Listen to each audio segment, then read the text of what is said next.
Bonsoir et merci de nous rejoindre pour faire le tour de l'actualité en Moselle. Il sera question des 10 ans de la fermeture des hauts fourneaux dans cette édition. Voici les titres de ce mercredi 30 novembre.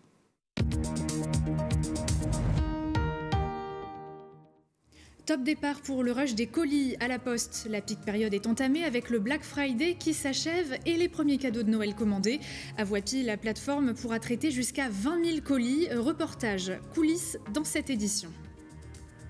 La route des lanternes se poursuit cette fois-ci à Cirques-les-Bains. Le parcours proposé s'articule autour de personnages de contes. Découvrez l'ambiance sur place dans quelques instants.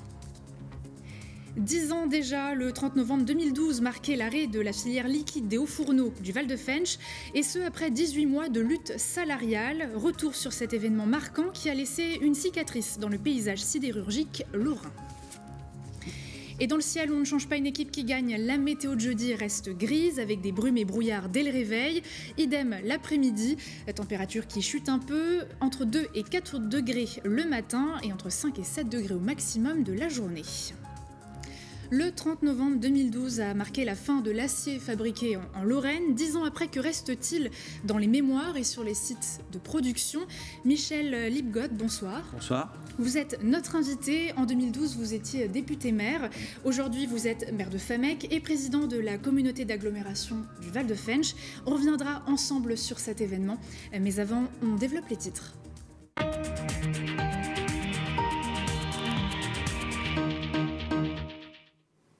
Et on démarre cette édition avec la fermeture temporaire du collège Philippe de Vigneulles, situé dans le quartier de Mesqueleu. Une décision effective jusqu'à Noël, prise par le département suite à plusieurs signalements d'odeurs nauséabondes, avec apparition il y a peu de certains symptômes chez des élèves et du personnel. Irritation oculaire, maux de ventre et maux de gorge. 15 cas recensés à la mi-novembre, 60 cas recensés ces derniers jours. L'année dernière, déjà, des odeurs persistaient malgré des travaux et des analyses régulières. Une des pistes envisagées, des émanations de sulfure d'hydrogène. Malgré tout, l'origine n'a pas encore été trouvée, comme l'explique Patrick Weyten, président du département de la Moselle. Avec une certaine logique, quelles étaient les origines de ces odeurs? Donc c'est les vides sanitaires, on a travaillé sur les vides sanitaires, on les a ventilés. On a travaillé ensuite sur la cuisine, donc à dégraisseurs. On a travaillé sur les réseaux d'assainissement. On a décidé de ne plus produire de repas sur les lieux, mais donc c'est ce qui évitait l'émanation ensuite certainement de ces gaz. Et cela s'est traduit ensuite par un résultat positif jusqu'au début du mois de novembre, où on a de nouveau eu des émanations d'odeurs. Et depuis 2-3 jours, cela se traduit par quelques symptômes, des yeux qui brûlent, démangeaisons de la peau, maux de ventre. Nous attendons les scientifiques, c'est pour ça que j'ai mobilisé l'Agence régionale de santé, la préfecture à nos côtés, et que la solution de sagesse qui était la nôtre, c'était de fermer ce collège, parce que pour moi, la priorité, je le répète, c'est la santé des enfants. Nous avons décidé d'accompagner l'éducation nationale, de mettre des moyens numériques à disposition. On va mettre des moyens et des tablettes à disposition des élèves qui n'en disposent pas pour que chacun soit au même niveau et puisse profiter de la pédagogie numérique. Des analyses complémentaires vont donc être réalisées dans les prochains jours, notamment sur la qualité de l'air. Au cœur de l'Assemblée nationale, la Première ministre Elisabeth Borne a remis le couvert au sujet du masque. Elle demande aux Français de le porter en présence des personnes fragiles ou encore dans les transports en commun. Et pour cause, le nombre de cas Covid repart à la hausse avec plus de 40 000 cas détectés par jour, soit une augmentation de 46% en une semaine. Les hospitalisations, quant à elles, sont en hausse de 10% sur les 7 derniers jours. Elisabeth Borne a rappelé que le respect des gestes barrières doit permettre de ne pas rajouter une pression supplémentaire sur les hôpitaux qui luttent déjà contre une épidémie de bronchiolite et de grippe saisonnière. On vous en parlait également en début de semaine. Le RER métropolitain annoncé par le président de la République est sur les rails. Et avant même la remise des travaux de terrain, plusieurs élus ont déjà pris part aux discussions. Il s'agit des maires de Metz, Nancy et Thionville. Dans une lettre adressée à Emmanuel Macron, ils se disent enthousiastes pour accueillir cette solution décarbonée et incitent l'État à prioriser les lignes Nancy, Metz, Thionville et Luxembourg dans la construction de ce réseau express métropolitain européen. Il propose également d'officialiser cet engagement à l'occasion de la prochaine conférence intergouvernementale franco-luxembourgeoise. Il ne reste plus qu'à attendre une réponse de la part du chef de l'État. Côté transport, Infoservice, un mouvement social des contrôleurs se tiendra du 2 au 4 décembre. Conséquence, le trafic des TGV et Intercités sera perturbé au niveau national. 4 trains sur 10 circuleront sur notre territoire. La SNCF prévoit la circulation d'un TGV sur 3 entre vendredi et dimanche. En revanche, les TER ne sont pas concernés par les suppressions. Et à la veille d'entamer le mois de décembre, quelques changements sont prévus, notamment au sujet des aides allouées par l'État aux ménages les plus modestes, chèque énergie, bonus réparation ou encore prime de Noël. Voici ce qui change dès le 1er décembre. En cette fin d'année, afin d'aider les 12 millions de foyers les plus modestes, un chèque énergie exceptionnel est mis en place. Il permettra de payer les factures d'énergie telles que l'électricité, le gaz, le bois, le fioul, ou encore pour financer des travaux de rénovation énergétique. 200 € seront attribués aux foyers dont le revenu fiscal de référence par unité de consommation est strictement inférieur à 10 800 €, tandis que les ménages dont le revenu fiscal de référence par unité de consommation est compris entre 10 800 et 17 400 € percevront 100 €. En plus de ce chèque énergie, un chèque bois sera proposé aux Français se chauffant au bois, qui gagnent jusqu'à 2 260 € pour une personne seule et jusqu'à 4 750 € pour un couple avec 2 enfants. Il suffira de se rendre à partir du 22 décembre sur chèqueenergie.gouv.fr et de rentrer son numéro de télédéclarant ainsi que sa facture. L'aide sera comprise entre 50 et 200 €. À partir du 15 décembre, pour favoriser l'économie circulaire, une aide de 10 à 45 € sera apportée lors de la réparation de 31 équipements électriques et électroniques qui ne sont plus sous garantie ou extension de garantie. Elle permettra ainsi d'augmenter de 20% le nombre de réparations annuelles et d'allonger les durées de vie de nos appareils électriques. Par exemple, vous pourrez profiter d'une aide de 25 € pour votre lave-linge, 15 € pour votre aspirateur ou encore jusqu'à 45 € pour votre ordinateur portable. Enfin, bonne nouvelle, la prime de Noël devrait être reconduite cette année. Elle sera automatiquement versée à la mi-décembre à 2,3 millions de Français bénéficiaires des minima sociaux. Cette aide sera de 152,45 € pour une personne seule. Et en parlant de Noël, vous faites peut-être partie de ceux qui achètent les cadeaux bien en avance. Et avec le Black Friday qui vient de s'achever, ces deux phénomènes marquent le début de la peak période pour les trieurs de colis et livreurs. Une période de grand rush qui peut atteindre jusqu'à 20 000 colis à traiter contre 12 000 en temps normal. C'est le cas à l'agence de tri de Voipy où les équipes travaillent d'arrache-pied. Colline l'expert était sur place ce matin. 18 600 colis vont défiler sur ce tapis en l'espace de quelques heures. Ici, ils sont triés avant d'être dispatchés par secteur. Metz, Peltre, Richemont, Famec ou encore Henry, les employés de la Poste balayent 142 communes en Moselle. Après avoir été scannés, les colis sont récupérés par les opérateurs. Et pour livrer tout le monde à l'heure, il faut se lever tôt. Ce matin, je suis arrivée à 6 h. J'ai fait du tri, j'ai trié ma tournée. Après, j'ai tout chargé dans mon camion et là, je pars en tournée.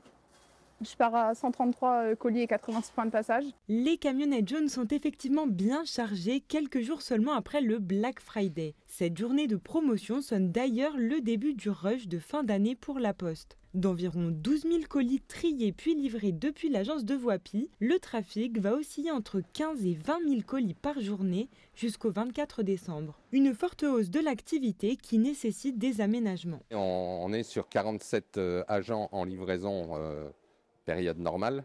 Sur la période Noël, on va faire appel à des renforts, on va louer des véhicules. Donc là, on a 12 CDD et on a CDIsé 3 agents pour la période. Et on loue également entre 4 et 5 véhicules supplémentaires. Et en rotation camion, de 3 camions livraison qui arrivent ici en agence en moyenne, chacun chargé à 3 500, 4 000 colis, On passe à 6 camions qui nous livrent. En cette fin d'année, le nombre de paquets envoyés entre particuliers passe d'environ 10 à 15%. Et qu'elles soient envoyées par leur famille ou des grandes marques, ces commandes sont encore plus attendues qu'habituellement par les clients. Ils ont peur de ne pas être présents. Ils nous disent demain je vais recevoir un colis, je serai peut-être pas là. Donc on leur dit sinon vous nous laissez un mot. Disant si vous voulez qu'on laisse chez un voisin, ou vous pouvez aller sur le site de la Poste, demander un autre jour. La plupart du temps, c'est toujours dans une bonne ambiance. Et cette période encore plus, parce que c'est les cadeaux qui arrivent. Alors pas de temps à perdre pour Perrine, aussi attendu que le Père Noël, c'est l'heure de partir en tournée.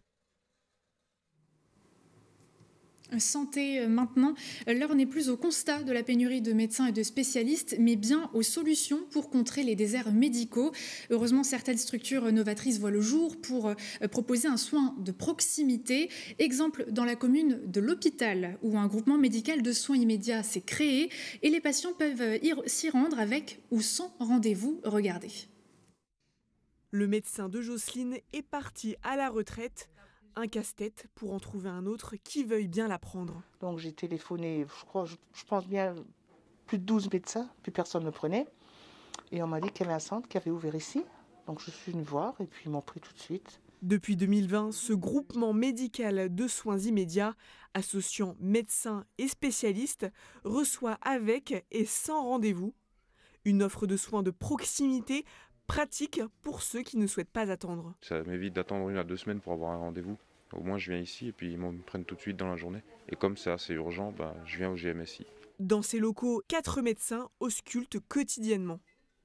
En fait, nos médecins sont également urgentistes, donc ça permet aussi de prendre en charge la globalité des patients. Ils ont aussi de nombreux diplômes universitaires. On a un médecin diplômé en sport, en pédiatrie, il y a vraiment... on peut vraiment prendre globalement tous les patients. Les locaux de 500 mètres carrés sont équipés de tout le nécessaire. Radiographie, mammographie, échographie, mais aussi prélèvement sanguin. D'accord, alors dans ce cas-là, il faudrait venir en consultation libre. 7500 personnes ont leur médecin traitant ici. La structure accueille aussi chaque jour jusqu'à 200 patients. C'est vraiment une preuve qu'il y a des difficultés à trouver des médecins.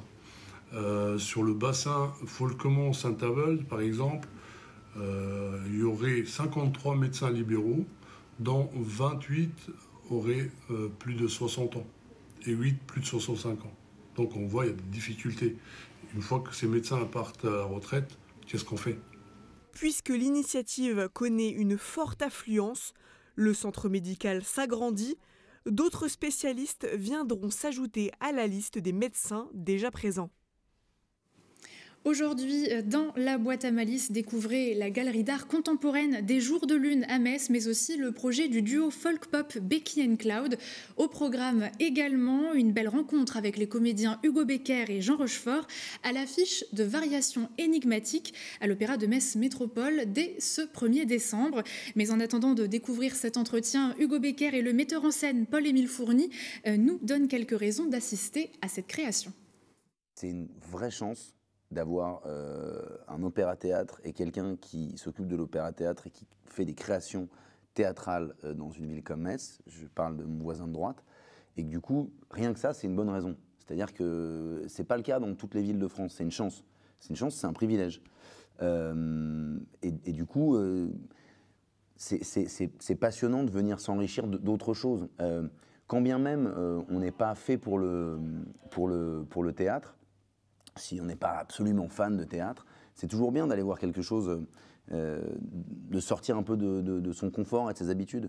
Moi, je trouve que c'est important, en fait. C'est très important. Nous, on essaie de tout faire pour le rendre accessible, pour justement moderniser les choses, etc. Et qu'il y ait un côté spectacle. Donc, il y a ça. Et de la même façon, hein, je suis comme tout le monde, je ne vais pas tous les jours au cinéma, tous les jours au théâtre. Mais chaque fois que j'y vais, je me dis, je devrais y aller plus souvent. Parce que même si c'est quelque chose qui n'est pas forcément exactement dans notre univers, etc., on en retire toujours quelque chose de ce genre de moment. Ça fait voyager l'esprit, ça fait réfléchir et c'est bien, c'est important. Voilà. C'est très difficile d'ajouter quelque chose après ça que ça a dit Hugo, mais en même temps, oui, c'est un thriller, c'est des rebondissements, c'est une pièce hyper dynamique, 2 comédiens exceptionnels. Venez les 1er, 2 et 3 décembre à 20h. Et l'intégralité de cet entretien est à retrouver ce soir à 19h et sur le site www.moselle.tv. Pour la suite, eh bien, hier Forbach, aujourd'hui Cirques-les-Bains. Notre mini-série sur la route des lanternes nous emmène ce soir dans le nord mosellan. Cette année, la balade met en lumière des personnages de contes. De quoi enchanter le public. Allez, on fait le plein d'illumination dans 3, 2, 1.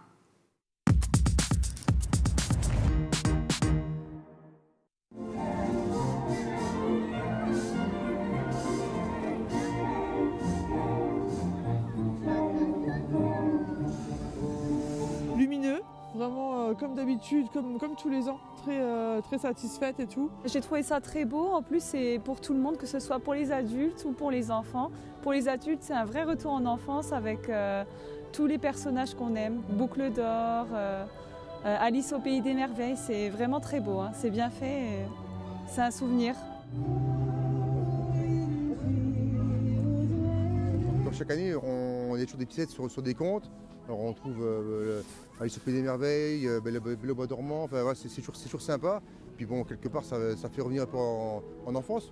Moi, personnellement, j'ai un petit faible pour Alice au pays des merveilles. Moi, celui que je préfère, j'en ai vu un nouveau là cette année, avec un petit garçon qui pêche. Alors je ne sais pas quel conte ça représente, un conte que je ne connais pas encore. Mais celui-ci m'a attiré en tout cas cette année.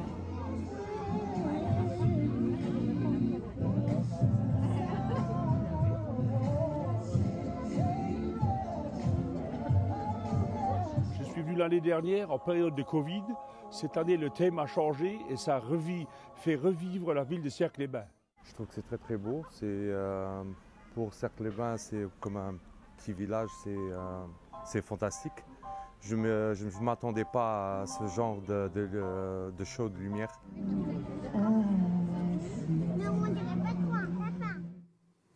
Il y a 10 ans, le 30 novembre 2012, les salariés des hauts fourneaux du Val de Fensch s'apprêtaient à passer un mois de fête au goût amer après 18 mois de lutte pour sauver la filière à chaud du site. Alors que retenir de cet événement? On en parle avec notre invité du jour.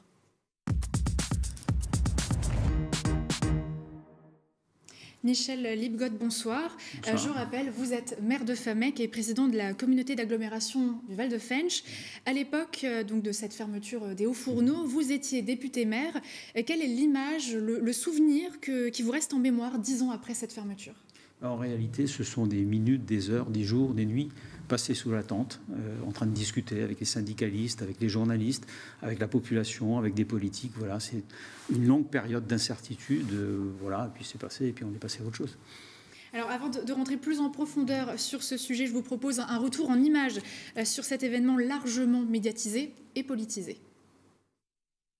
En visite à Metz ce mardi, François Hollande ne regrette pas sa gestion du dossier ArcelorMittal, même 10 ans plus tard.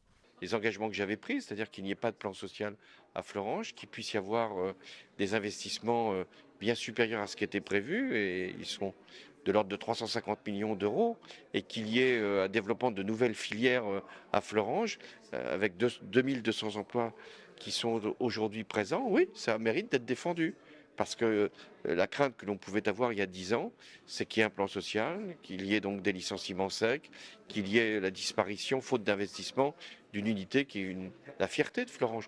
À Florange, en 2011, la mise à l'arrêt du P3 et du P6 par le groupe ArcelorMittal ne devait être que temporaire. Face à la situation jugée alarmante par les syndicats, Nicolas Sarkozy, président de la République, annonce qu'ArcelorMittal va faire le nécessaire pour permettre aux hauts fourneaux de redémarrer. À la demande de l'État français, ArcelorMittal va investir maintenant 17 millions d'euros à Florange, 2 millions pour que le haut fourneau puisse réaliser les travaux. Il repartira au deuxième semestre 2012. À quelques mois de la présidentielle, le dossier est au cœur de la bataille politique entre le président en exercice et François Hollande. Le candidat du Parti socialiste s'engage alors fortement aux côtés des sidérurgistes en se rendant à Florange en février au plus près des syndicats pour défendre la filière. Sur place, le futur président fait des promesses aux salariés florangeois inquiets pour l'avenir de la vallée de la Fensch.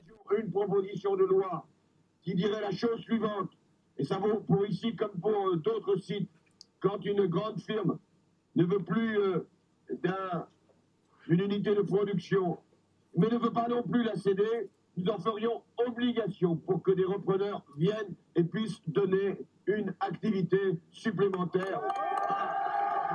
Après son élection, François Hollande confie le dossier à son ministre du redressement productif, Arnaud Montebourg. Mais en novembre 2012, le président signe finalement un accord avec le groupe ArcelorMittal sur le non-redémarrage des fourneaux. Une signature sous condition. ArcelorMittal doit maintenir les fourneaux en l'état dans l'attente du projet européen Ulcos. Mittal se retire finalement de ce projet, condamnant les hauts fourneaux à un arrêt définitif en avril 2013 et scellant le sort de milliers de sidérurgistes. Alors on l'entend, des promesses, un projet qui n'aboutit pas. Est-ce que vous comprenez qu'à ce moment-là, 10 ans en arrière, les sidérurgistes parlent de trahison ? Pas forcément de trahison, de déception, c'est sûr, puisqu'on leur avait promis la remise en état du haut fourneau. Mais ce haut fourneau n'aurait pu être remis en état, je m'en souviens, que s'il y avait une participation européenne extrêmement importante pour stocker et capter le CO2. Ça ne s'est pas fait, techniquement ce n'était pas possible, et donc la logique voulait, chaque sidérurgiste savait qu'on ne redémarre pas un haut fourneau comme ça qui a été arrêté, la logique voulait que ce soit Dunkerque qui nous fournisse finalement la matière première. Ça n'a pas empêché les usines de la vallée de la Fensch de tourner. Alors, les promesses qui ont été données à ce moment-là ont-elles été réellement tenues ? On entend par là le plan social, par exemple, qui finalement n'a pas eu lieu, mais il y a quand même eu 600 postes et quelques qui ont été supprimés. Ils n'ont pas fait des efforts exceptionnels, parce qu'en réalité, on a négocié sur la situation de l'entreprise. Ce qui est important, par contre, c'est qu'aujourd'hui, non seulement tout a été consolidé dans la vallée de la Fensch, pas seulement ArcelorMittal, d'ailleurs, on a à côté Zerchtal, qui est notre entreprise, qui est tout aussi importante, mais surtout, on continue de fabriquer, effectivement, l'acier le meilleur au monde. Et ça, c'est quand même un gage de durée dans le temps, c'est un gage de qualité. Et on est même aujourd'hui passé à quelque chose d'autre, notamment la sidérurgie numérique, digitale. C'est-à-dire qu'on n'est pas tous dans l'usine à ce moment-là, mais on est dans des consoles, on est dans des cabines où on conduit finalement l'usine de façon performante, totalement modernisée et de façon digitale. Donc on est passé d'un monde à l'autre en quelques années en réalité. Donc ça reste encore un pôle d'excellence et de savoir-faire. On sait que ce savoir-faire était très important, c'était la crainte de le perdre. Qu'est-ce qu'on peut dire aujourd'hui ? Plus que jamais. Je crois d'ailleurs que c'était un peu la crise de l'époque. On est passé d'une sidérurgie peut-être effectivement où il fallait beaucoup d'hommes, où il fallait encore des interventions, à une sidérurgie totalement technique aujourd'hui qui certes emploie moins de personnel, mais produit autant et de qualité. Le drame que nous rencontrons aujourd'hui, et ce n'est pas seulement un problème de l'époque, le problème de l'époque c'était la crainte de voir des gens licenciés, mais en réalité ils ont tous été reclassés.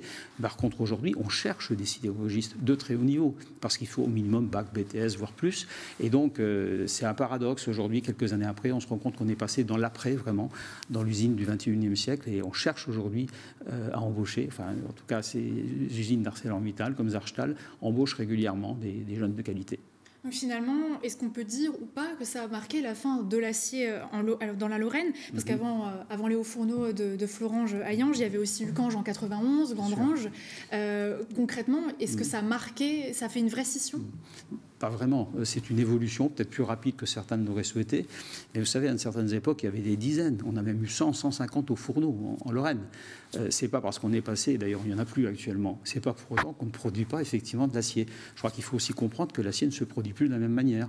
On a aussi des hauts fourneaux qui sont beaucoup moins polluants. Aujourd'hui, on a de la vallée de la Fensch des outils de production qui sont beaucoup moins polluants. C'était d'ailleurs un des engagements demandé par le gouvernement au groupe ArcelorMittal. Donc tout n'était pas négatif, y compris dans la discussion. Sur le plan environnemental, on a progressé. On vient d'ailleurs de fermer la coquerie. Alors on pourrait dire oui, c'est une fermeture de plus. Non, c'est une fermeture de plus parce qu'en réalité, on n'a plus besoin de ce coq-là.